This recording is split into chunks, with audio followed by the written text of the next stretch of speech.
Well, good afternoon, and thank you all for coming. My name is Brandon Ranches, and I'm the curator of art at the Montana Museum of Art and Culture.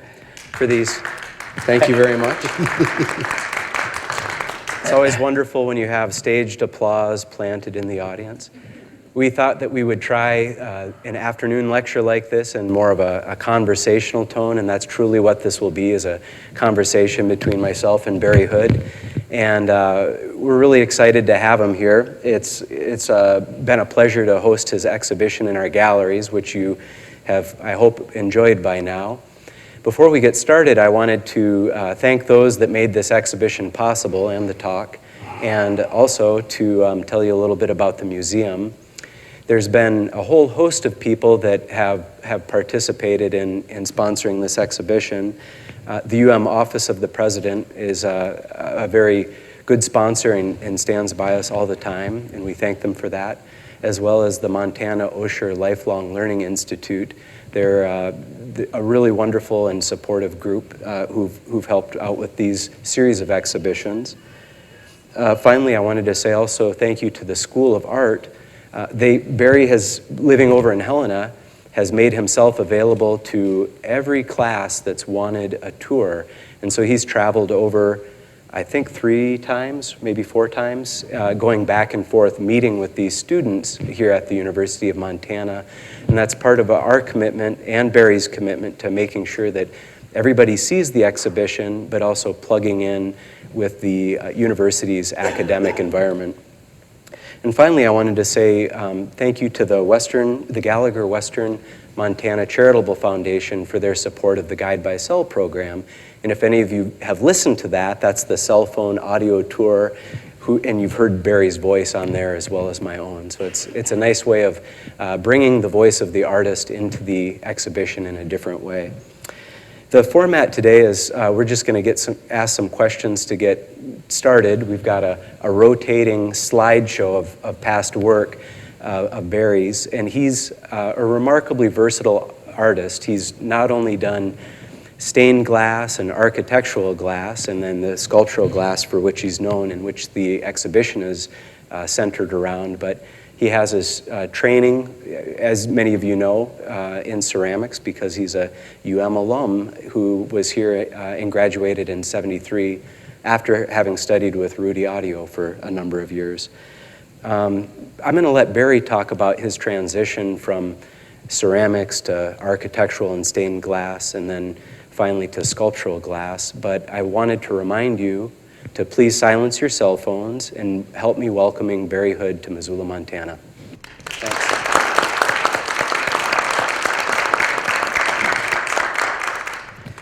Well, first of all, I'd like to start by thanking Brandon and Barbara.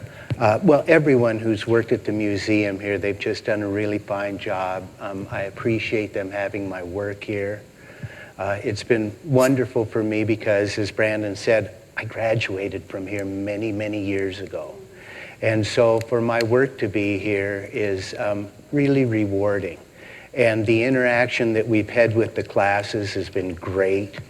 And I'm beginning to wish that I had a more prepared presentation for you, but I want to remind you this is billed as not a lecture, not a lecture, but a conversation with Barry Hood. So I'm depending on you all to be part of the conversation by asking questions, and I'll look forward to your comments.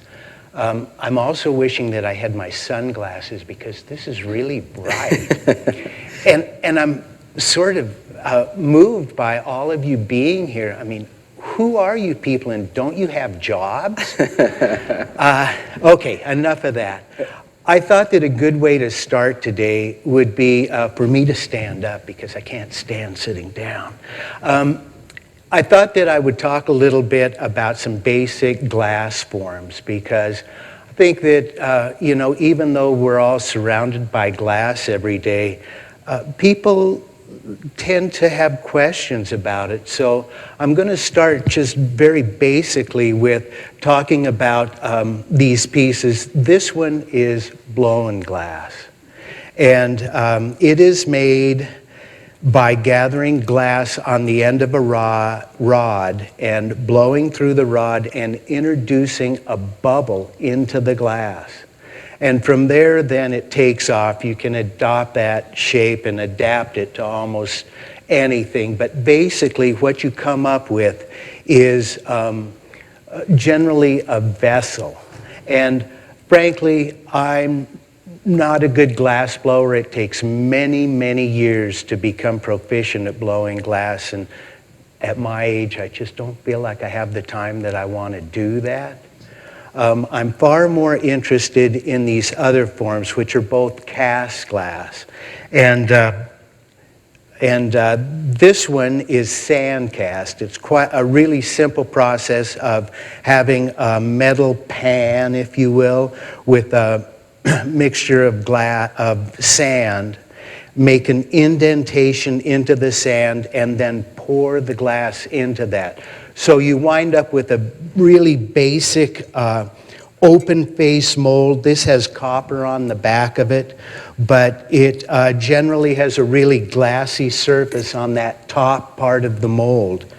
Then this other form is also cast glass, but the bottom is again sand cast, but the top piece here is wood cast. And you'll notice in this show that there's quite a bit of wood cast work, and it's really what has attracted me. I was at a school in Washington, and one of the students was casting glass. There's a big roaring furnace of 2,300 degree glass, and they open the doors and you ladle this glass out and come over and pour it into the molds. And as he was doing that, there were trailers or stringers coming off of that ladle, and it went across a 2x4. And the student's over there pouring this glass, and I'm staring at the floor because this glass is burning into the wood. And I see this interaction, and it just, there was something about it that really grabbed me. And so the next day I took a chainsaw. This glass school happens to be in a great big tree farm. And so I went out, cut a log, split the log, carved the interior out, and put it back together, forming like the most simple two-part mold that you could imagine. There's a flue carved into the top of it, so I poured into it and actually got really lucky and made this beautiful thing. And I thought, oh, this is easy. This is going to be great. It turned out to be great, but not so easy. And it turned out to be a lot of failure, which I really, really like. You'll notice on some of these pictures over here, I've been working with glass for over 35 years, and I started working with glass doing stained glass, leaded glass, bevel glass, all kinds of architectural glass. And it was really, really a rigid approach to glass. I mean, I would spend literally weeks or months working on these panels of glass, and there was no room for mistakes. It was just really, really rigid. And so this was wonderful, because when you pour the glass into the wooden mold, you just have to give up any kind of control that you think you might have. I found it really attractive also because you'll notice on the pictures, on a lot of the architectural work, I was drawing mountains and drawing trees and putting them on glass. And with this, it was more like a collaboration with nature. And it was great, but so spontaneous. And like I said, filled with failure, and I really, really embrace that. I mean, you do something and then get it out and look at it, and hell, it looked bad. Throw it away and do another one.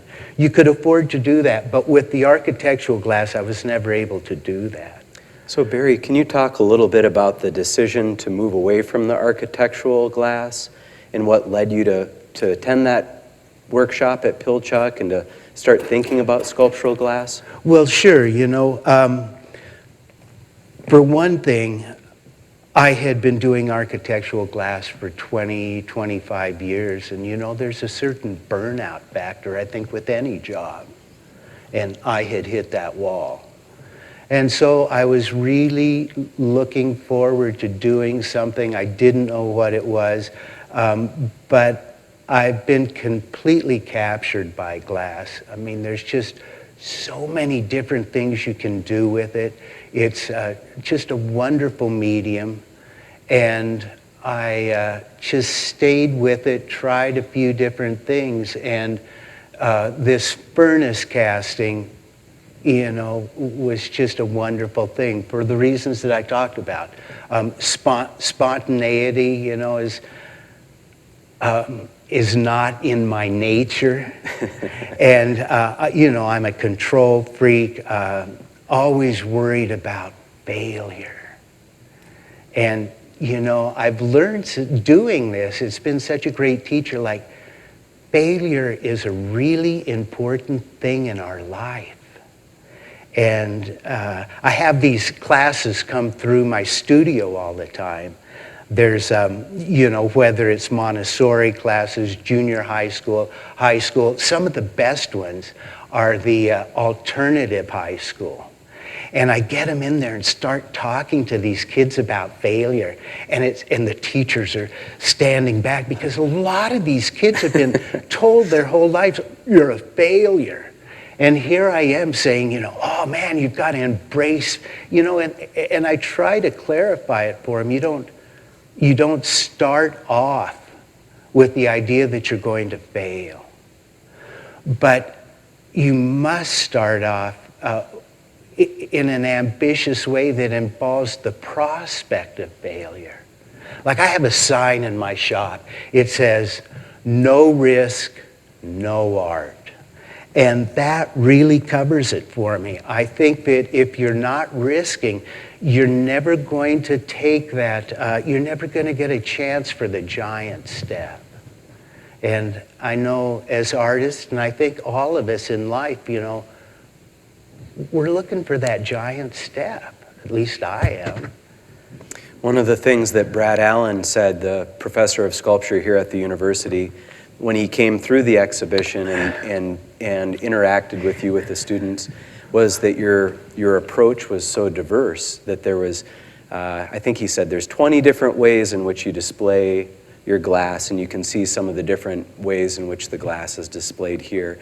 But also you can see he's hitting all these different ways of making glass and all the different ways of interacting with glass. And one of the things that I was curious about was your architectural glass is so painterly. You're etching glass and you're sandblasting it in a very painterly way, creating this image where this is very sculptural, and that seems to be two different sensibilities. And I'm wondering if you could talk a little bit about that. Sure, ADD. I have a really short attention span, and I just like something new. And there's so many techniques with glass. It is really, at times, overwhelming, but it's always challenging. And so I think that it's just, for me, if I can, I'd like to go back a little bit. When I came to Missoula in 1966, I came from Glasgow High School, where I graduated, and I'll tell you what I think is a funny story is that you come as a freshman, you're 18 years old or 17 years old, and they assign you an advisor. And my advisor, the first week they assigned me, my advisor was Rudy Audio. And I don't know how many of you folks knew Rudy, but He was just like the sweetest, gentlest guy, just a wonderful person. And so I go into his office and sit down across the desk from him, and we introduce ourselves. And he says, well, why have you come here? And I said, well, I'm going to be an artist. And he said, oh, well, that's good. He said, well, what kind of an artist? And I said, well, I don't know. That's why I came here. And he said, okay, well, let's look at the catalog and see what courses you might want to take. So we're going through these courses, and I looked at him and I said, what's this? Ceramics. I got out of high school without knowing what the word ceramics meant. And he goes, oh, that's pottery. He said, that's what I teach. And I thought, oh God, he's such a nice guy. I'm taking his class. And so I took his class, and God, about, it didn't take 6 weeks. And I was so far gone for ceramics that I virtually lived in the pottery here. And it was wonderful. But after about 2.5 years, one day Rudy gets me over in a corner and says, we have to meet in my office again. And I'm like, oh God, what have I done? So we get over and he says, listen, I need to explain to you that there are things called requirements. And in order to graduate from college, you have to fulfill these requirements. I was just so clueless. So I did it backwards, I took all these ceramic classes, and then I had to go back and fulfill the requirements. And fortunately for me, the university at that time got so loose that there was a very short period of time where they did away with requirements. And I could graduate. And so I did. But then what? I had gotten a teaching certificate, which I was not enthused about, but it was a backup. So I moved to Helena and taught in a Head Start program. And boy, it didn't take very long for me to realize I wasn't cut out to be a teacher. And I didn't want to be a teacher. I wanted to be an artist, That's what I always wanted to be. And I just didn't see how it was going to work. I wasn't willing to make coffee cups. And as I was sort of wandering around trying to figure this out in Helena, you've probably all been to Helena, there's all of these beautiful buildings in Helena from the Gold Rush era and very elaborate. Well, they have the Mansion District. And, I was wandering around there and I saw all of this stained glass. And it was just so beautiful, really captivated me. I had seen stained glass before, but I think it had always been in kind of a church setting. And so it was really fun to walk around there, and I went to the library, got some books, learned how to make stained glass, and got a job with an antique company in Helena, and we restored windows. I spent 2.5 years restoring stained glass windows. It was educational. It was kind of on-the-job training. And it was okay, but there wasn't art. It was all craft. We might get into that later about art and craft. Anyway, I moved to Whitefish, Montana, and opened up a business designing architectural glass. And it was a really great time because there was a lot of building going on, and it was a good business. And I did that for I'm still doing that.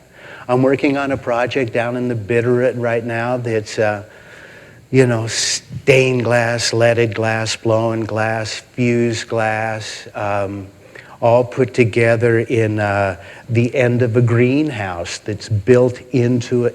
It's what I call recreational building. It's people who have too much money but I'm happy to help them out with that. And I'm still doing that kind of work, but you know, it's wonderful to be able to balance it out with this kind of work. And it's really been a pretty fun ride, and I'm wondering what's going to happen now.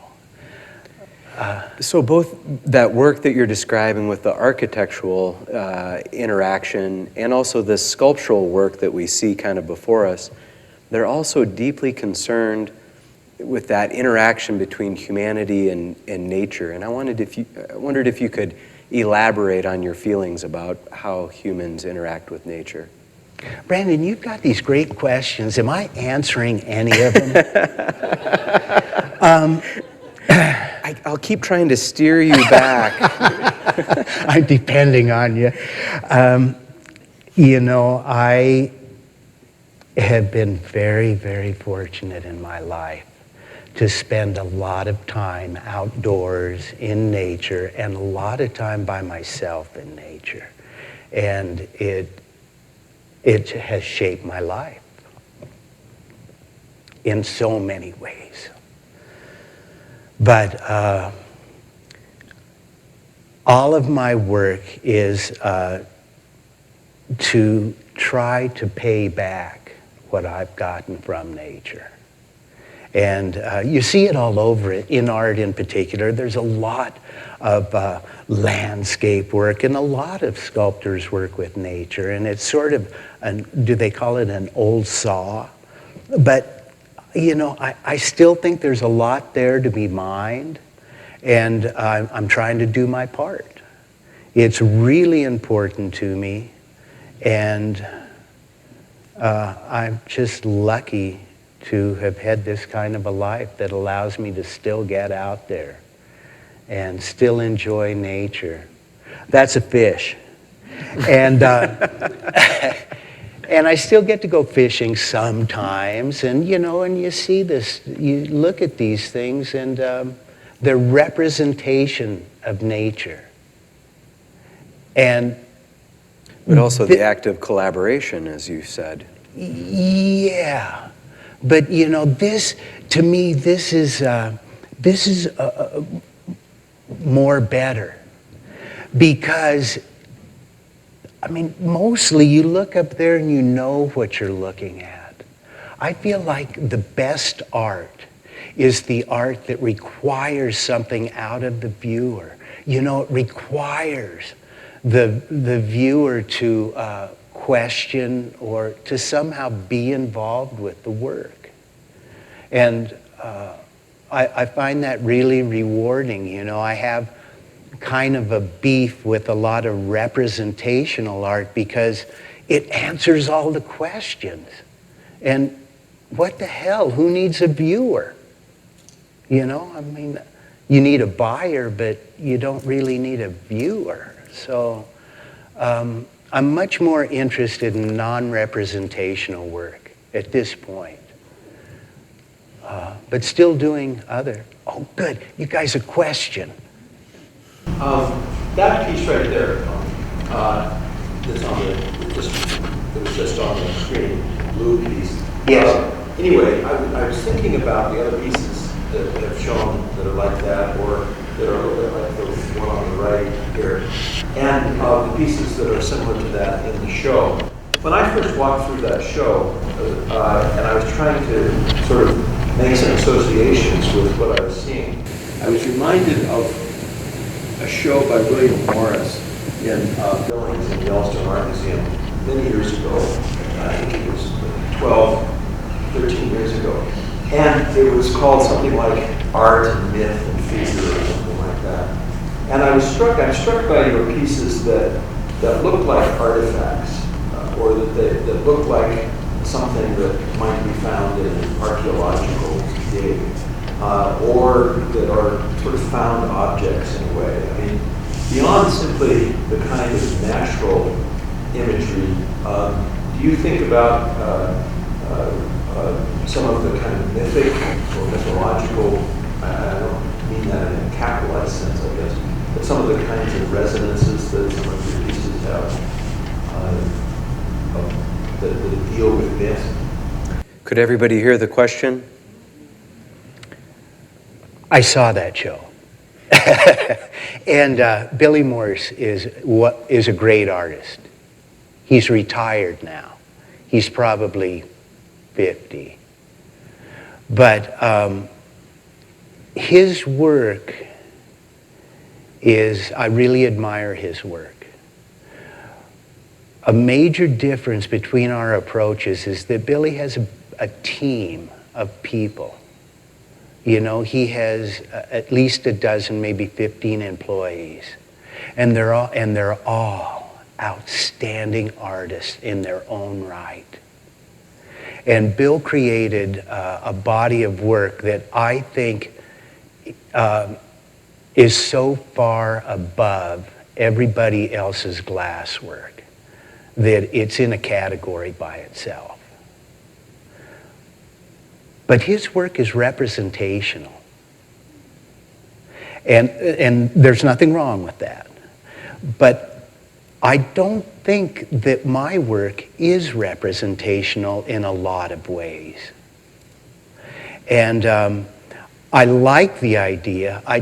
I try to give a lot of this work a look like it's just been dug up, just as you're saying. I'm interested in archaeology and artifacts, and actually have a very nice collection of artifacts. And I'm drawn to that. And with my work, yeah, I'm drawn to that look. But there again, I'm hoping that it's open enough so that there's some room for interpretation.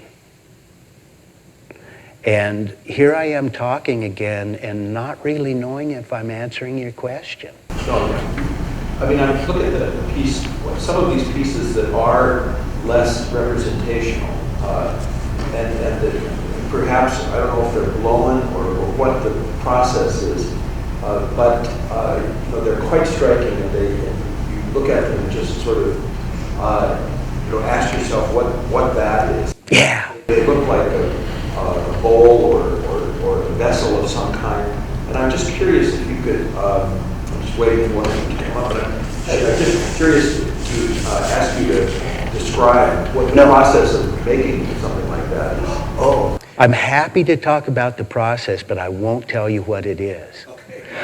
Because, I mean, actually, you're making my day here, because that's what I want. I want people to look at my work and go, what the hell is this? But I think he's referring to the HART series, H-A-R-T, Yeah. and it's the series, if you want to talk about the process. And when Barry would give tours of the gallery and talk to the students about the series, I think you explained kind of how that series originated without telling them how to look at the work. Yeah, and so I'm going to take an aside here, and will you reel me back in? Okay, here we go. One of the things that I would like to talk about for a moment is the way that we see. And I think that we all see the same, and we all see differently. And I think that when we look at art, I think for a lot of people that it comes in and it goes up. And those people then talk about it, analyze it, sell it, write about it, think about it. For a lot of other people, they look at it and it comes in and it goes down. And it goes, you know, into this heart, into your guts. And for me, that's where it's all happening. I mean, if it doesn't have soul and spirit, then it's just not for me. And I will tell you that part of the reason I became a visual artist is because I wasn't comfortable talking about it. And so here I am. You know, what the hell happened? Anyway, let's go back around to what, and I'm happy to talk about that process, because part of the reason I'm so enamored with all of this stuff is because it's just exciting from start to finish. And so let me talk about those pieces that I call hearts, H-A-R-T. And I call them that because when I started making these, you know, I go back again to that term, collaboration with nature. I really love that, and I love not having the control of knowing what's going to happen. So I made these forms. I told you how I sort of stumbled on this interaction between the glass and the wood. And I make the mold by splitting it, carving the interior out, putting it back together, pouring the glass into there. And, you know, glass is a really demanding medium, believe me. If I had known how technical glass is, I probably wouldn't have got started, because I'm just not a techie guy. But I've sort of stumbled through it and figured it out, or am figuring it out, it might be more accurate. So we pour that in there, and of course the glass is 2,300 degrees and the wood is burning up, and the people that I'm working with are all staying around. We're looking at each other, and it took me months to figure out that what I needed to do was cut off the oxygen so that the glass had more time to interact with the wood. And so I put a garbage can over the top of the wooden mold. And it's like, you know, I'm slow, but eventually I'll figure it out. To suffocate it, to keep to the suffocate oxygen it, away to from cut it. off the oxygen, let the glass interact with the wood, let it pick up that wonderful texture, and it's creating the texture as it, you know, and it's changing the texture as it's making it, and it's really so much fun and exciting, and you're kind of sitting out there looking at the garbage can, wondering what's happening. And at some point then you lift the garbage can up and look at it, and I'm simplifying all this stuff, okay, because there's all of these factors involved, like what kind of wood and how much moisture is in the wood, and all the resins, you know, are off-gassing through this and gathering on the inside of this garbage can. And so you lift the garbage can off to look, and all those resins ignite and blow the garbage can out of your hand. Or the very first time I thought, well, I can't do this with dried wood because I know wood's going to burn. So I got a piece of really green wood and split it and carved it, and it was really tough going, and I didn't know what I was doing, and we ladled the glass into there, and there was so much moisture, it had a volcano effect, and just literally blew up. And I had a hard time hiring people after that. But they did come back, because most glass workers, you know, they're out there with their little blow rod, and they're making these little goblets, and everything's so fine and nice and finished. And so when I hire these people to work with me, I'm like, okay, forget all of that. We're going somewhere else. And inevitably, at the end of the day, I mean, they're all so excited, and they're also pumped up about failing. You know, oh my God, look at that, didn't work. I know, let's try it again. You know, and it's just really thrilling, and it's really messy and dirty, a lot of smoke. It's really ugly, but, you know, it's really quite a lot of fun. And anyway, so I get sidetracked with these little stories, but is it clear kind of how these things are made?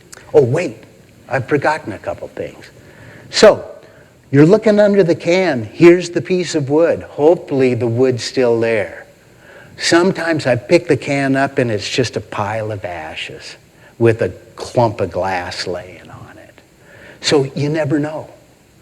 But it doesn't end there because, as I said, glass is pretty demanding.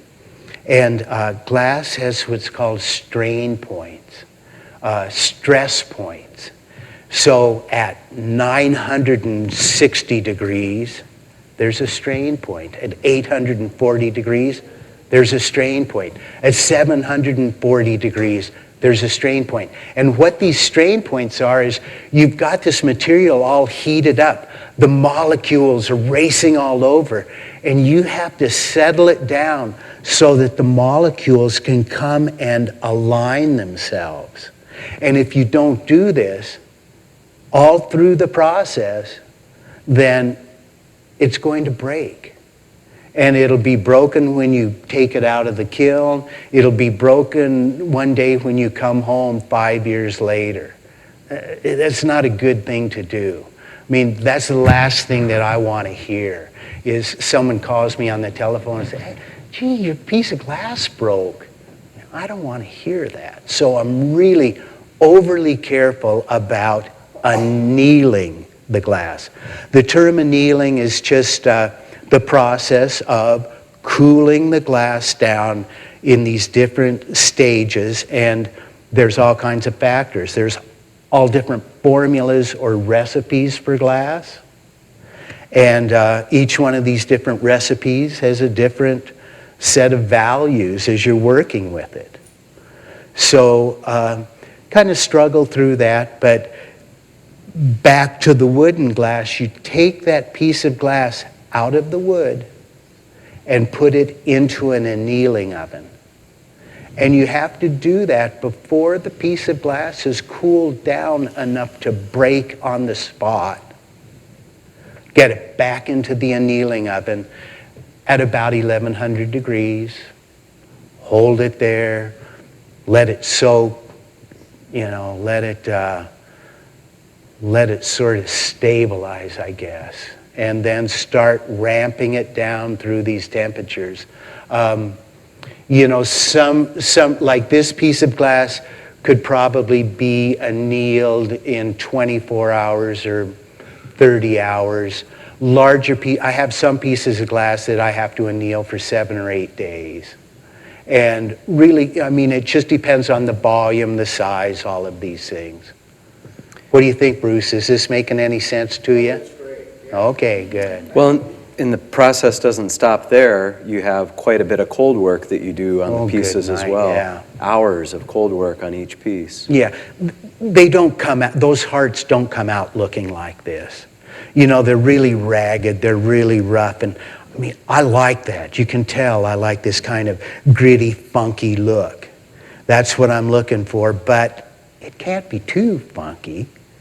So it does require a lot of what we call cold work, which is sawing, sanding, shaping, grinding. All of that stuff is done with diamond technologies, diamond pads, diamond saws. Glass is a funny medium. Hey, so glass, get a load of this. Glass is one of the things that scientists still haven't figured out.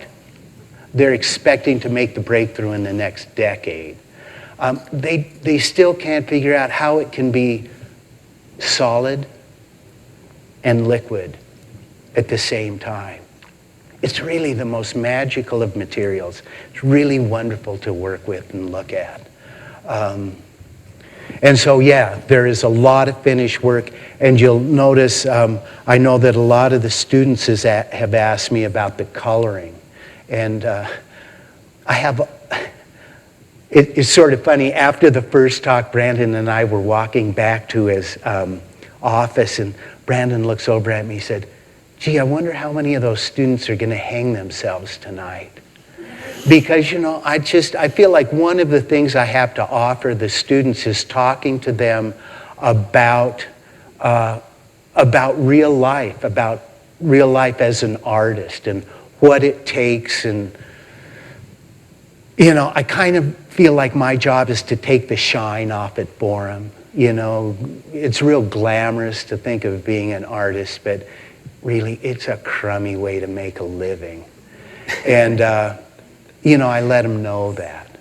But also, I keep talking to them, back to the coloring of the pieces, I keep talking to them about, you know, there's no formulas. I think in art, you know, you don't want a formula. Formula to me is like, isn't that science? So I talked to him about coloring, and it's like, well, I don't know. I mean, what can you do? Use anything. Yes. When you first met with Rudy Audio as an incoming freshman, did he tell you art was a lousy way to make a living? I'll tell you what he did tell me, is that it might have been in the second year, you know, I had not been attending classes quite the way I should. And so he says, you know, what's going on there? And I said, oh, geez, Rudy. I said, you know, man, I just don't feel like it, you know. You know, he laughed out loud. He laughed in my face. And he said, I got to tell you, Barry, if you're going to be an artist, this is your job. You get up every day and you go to work. And if you don't feel like it, you get up and go to work anyway. And that, I mean, I have all these things I call Rudyisms, because he was full of that kind of stuff, and it was, he didn't say it was a crummy way to make a living. I guess I came up with that myself. As a corollary, you mentioned when you first got to the university, you wanted to be an artist. Tell us a little bit about your earlier inspirations. What was it when you were growing up that got you interested in that in the first place in class? Was it an artist? Was it some other set of experiences? No, I like to say that everything that I've produced, you know, you hear people talk about their muse, talk about inspiration, talk about the gift. You know, I don't see it that way. I've met people who have the gift, and they're few and far between, and I am so envious. You know, for me, it's more like doggedness, you know, because I'm just going to keep doing it. And as far as inspiration, it's another thing that I like to talk to the students about, because our culture is so full of bullshit. And one of the worst things, I think, is this persona around the arts. I mean, it's so detrimental. Van Gogh cut his ear off. You know, Gauguin was a drunk. I mean, God. You know, it's also glamorized, and it's just not right. It does more damage, really, than good.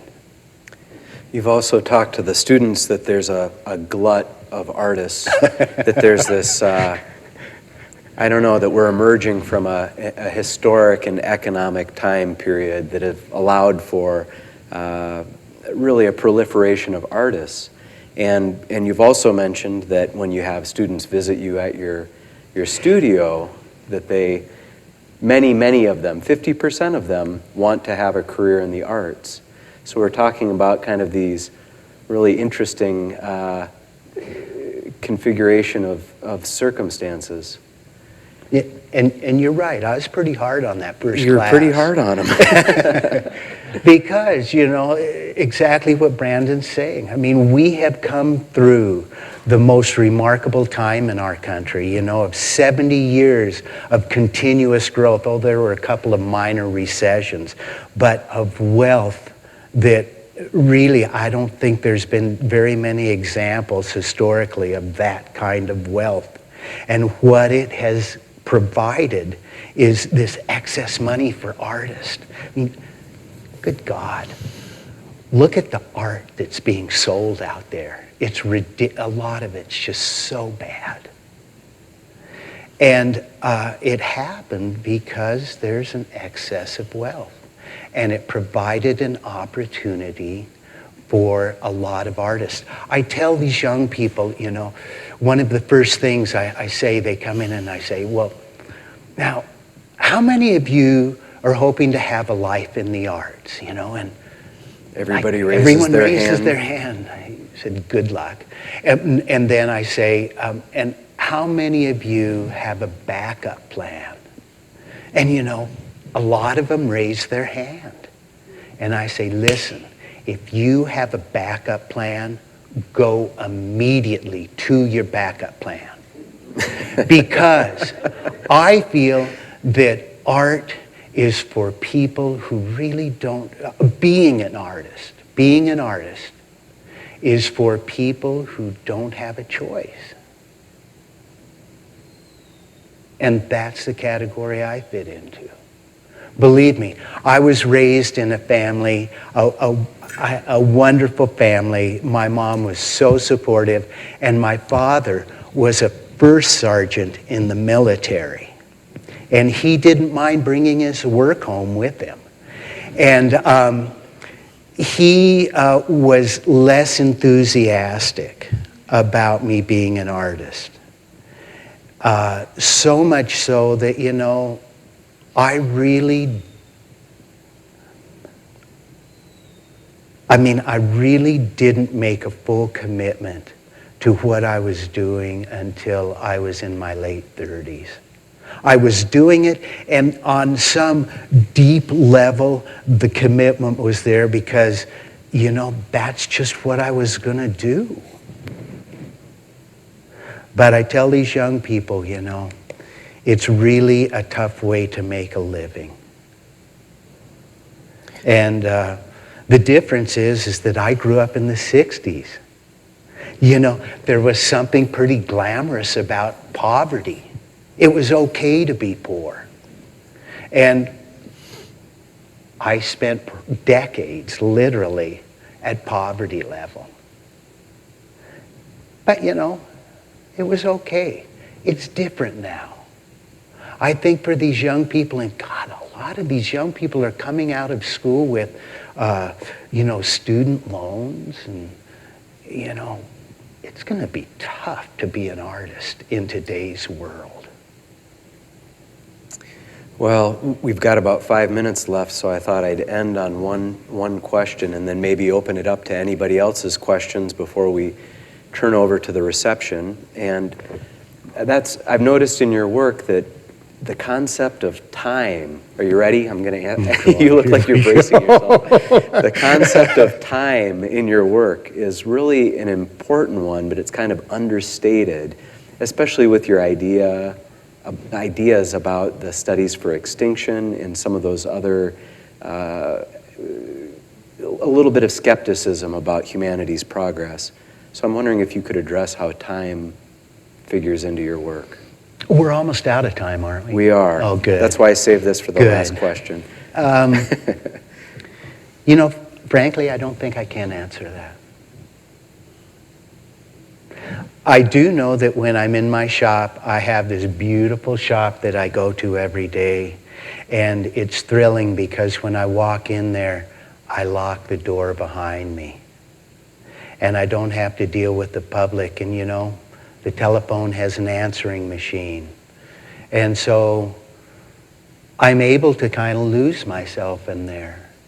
And one thing that I notice as I get older is I'm running out of time, that I never paid very close attention to time. I don't really care how long it takes to make a piece. I do know I'm thrilled when something happens really quick and it's really good and it's like, wow, that's cool. That'd be neat if it was that way all the time, but it's not. And I'll slave away at something and I really don't care how long it takes. Were there any further questions from the audience? Yeah. When you do a wood firing, do you get a raku effect of the glass picking up colors? And because my glass sticks to everything. I mean, Yeah, there are different kinds of glass that are reductive and that interact with oxygen in different ways. And, coefficients pardon me? by the different coefficients. Uh-huh. And so that can be one approach, and I have done that. But I'm pretty timid about color, and I'm trying to become less so. But you know, there can be a raku effect, but there's a lot of factors, and it's really not controllable. And most of the color that you add to your work is afterwards. It's in the cold working process. It can be. Except there are inclusions. There's different ways of adding color while the glass is hot.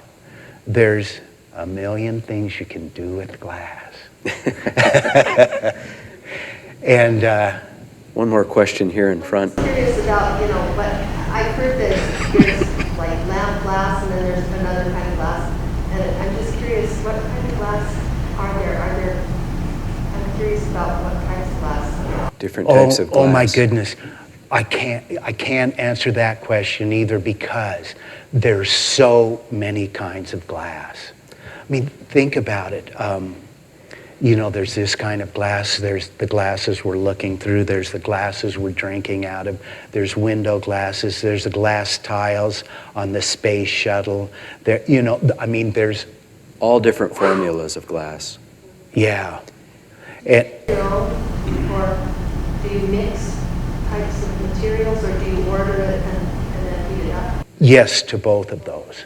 Once again, sometimes I get glass that comes in what are called patties that are this big around and this thick. Sometimes I'll work with glass that is like stained glass, window glass. In furnaces, part of the reason that a lot of people don't work with glass is because it's very expensive energy-wise, because in a furnace, once you heat the glass up, you have to keep it hot. You can't cool it down and then heat it up again. So you have furnaces that have literally been running for years. And you work through the day taking glass out and making your stuff. And then you spend the whole night feeding the materials back into the furnace so that the next day you have material to work with. So there's all these different formulas and recipes. Yeah, there's lots of kinds of glass. In the exhibition, you'll notice that he works with a certain type of glass, but then one of the sculptures is made out of crystal, so he does use a variety of glass. Yeah. Mm-hmm. That's right. One more question here up front. Can you please tell us about the piece that we see flashing by that has Braille on it? Oh, Braille. I'm glad. Do we have time to talk Sure. about this? Okay, so the Braille has a really good, what I think is a good story. I have a very low opinion of the human race. I just think it's a failure. We are failures. And not in the good way that I've been talking about. That means we can get better. And so, you see, like, most of my stuff is just really simple, I mean, I really admire the minimalist work, and I feel like that's what I'm trying to do. Simple shapes, simple ideas, trying to connect with this audience, But I'm just so disgusted with humanity. I concluded we're all blind. I mean, we must be blind. Look at the way that we deal with each other. Look at the way we deal with our planet. I mean, I think that most of us are blind to ourselves. I mean, we don't see our own motivations. We're blind. And so I thought, I'll hit him over the head with Braille. This'll teach him. And the funniest thing, so I started working with Braille, and the whole thing turned 180 degrees. And I realized, at least for me, that Braille is like the finest example of humanity. I mean, think about this. Somebody out there was so creative that they came up with an idea of making dots that allows blind people to read. It's never going to get better than that. And so, once again, the process of me working with this stuff, you know, it's just, it just keeps giving back. And thank you for asking that question, because that kind of is typical of what's gone on with my work. It just keeps teaching me and sort of feeding me, and maybe even helping my attitudes. We better close now and repair to the exhibition. I would like, or to the reception, pardon me. I would like to say thanks to Barry, and that we have catalogs of his work available in the lobby, which he'd be willing to sign. So please, please say thanks to Barry.